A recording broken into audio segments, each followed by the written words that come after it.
Respected ma'am and dear friends, as a student of psychology, I take this opportunity to thank you all for this chance to share my thoughts with you today about person perception.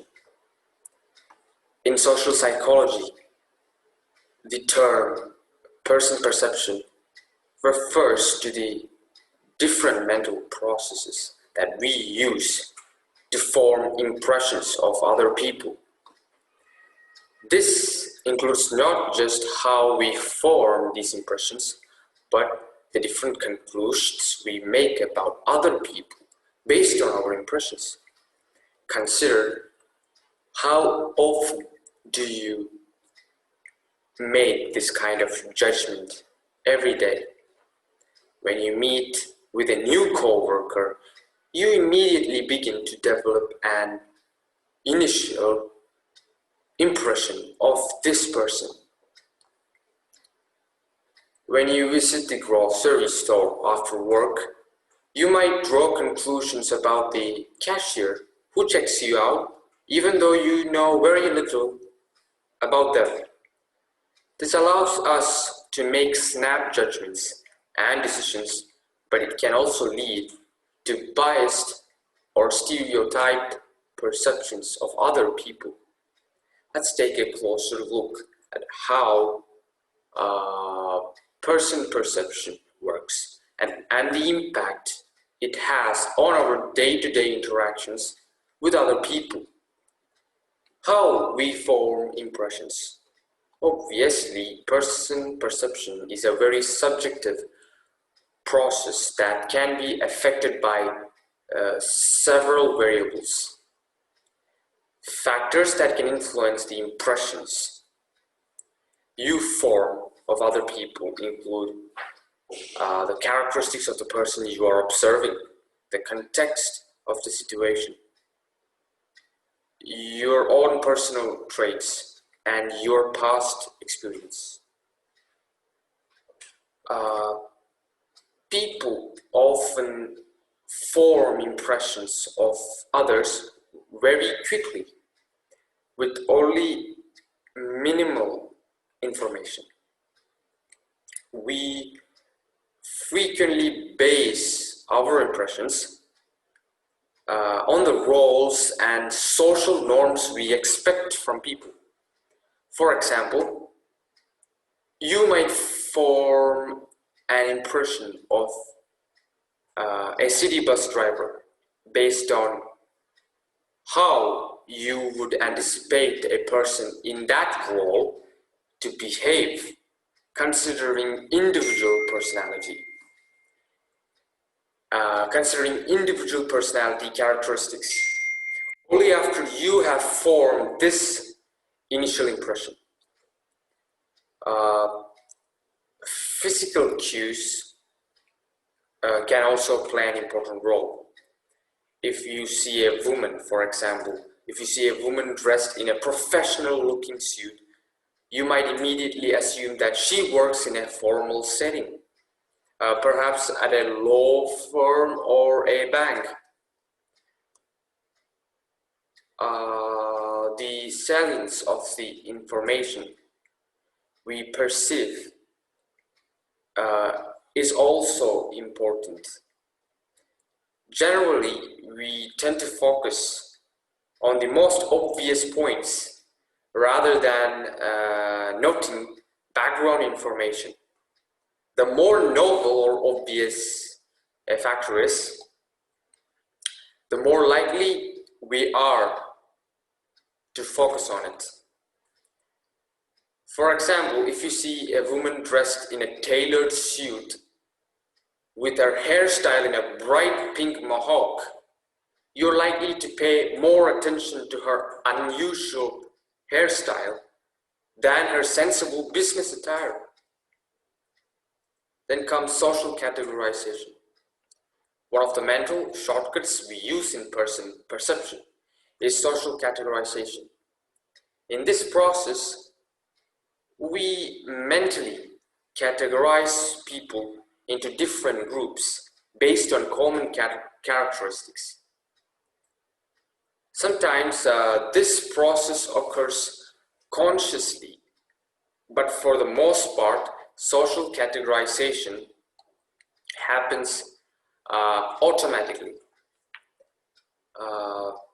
and unconsciously. Some of the most common social categories are age, gender, occupation, and race.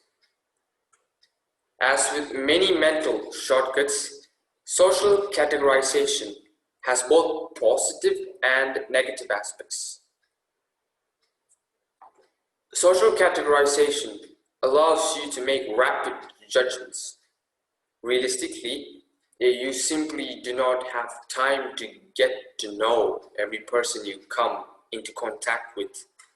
Using social categorization allows you to make decisions and establish expectations of how people behave quickly, allowing you to focus on other things. Problems with this technique include the fact that it can lead to errors, as well as to stereotyping or even prejudice. Imagine that you are on a bus. There are only two seats available. One is next to a petite, elderly woman. The other is next to a burly, grim-faced man. Based on your immediate impression, you sit next to the elderly woman, who unfortunately turns out to be quite skilled at pickpockets. Because of social categorization, you immediately judge the woman as harmless and the man as threatening, leading to the loss of your wallet. This is just an example. While social categorization can be useful at times, it can also lead to these kind of misjudgments. Then comes perceiver characteristics. If we were in a perfect world, different perceivers should all form pretty much the same impression of the same person. For instance, if two people are both thinking about their mutual friend, for example, Nancy, or describing her to someone else, they should each think about or describe her in pretty much the same way. After all, Nancy is Nancy, and she should have a personality that they can both see. But this is not the case. They may form different impressions of Nancy for a variety of reasons. For one, the two people's experience with Nancy may be somewhat different. If one sees her in different places and talks to her about different things than the other, then they will each have a different sample of behavior on which to base their impressions. But they might even form different impressions of Nancy if they see her performing exactly the same behavior. To every experience, each of us brings our own schemas, attitudes, and expectations.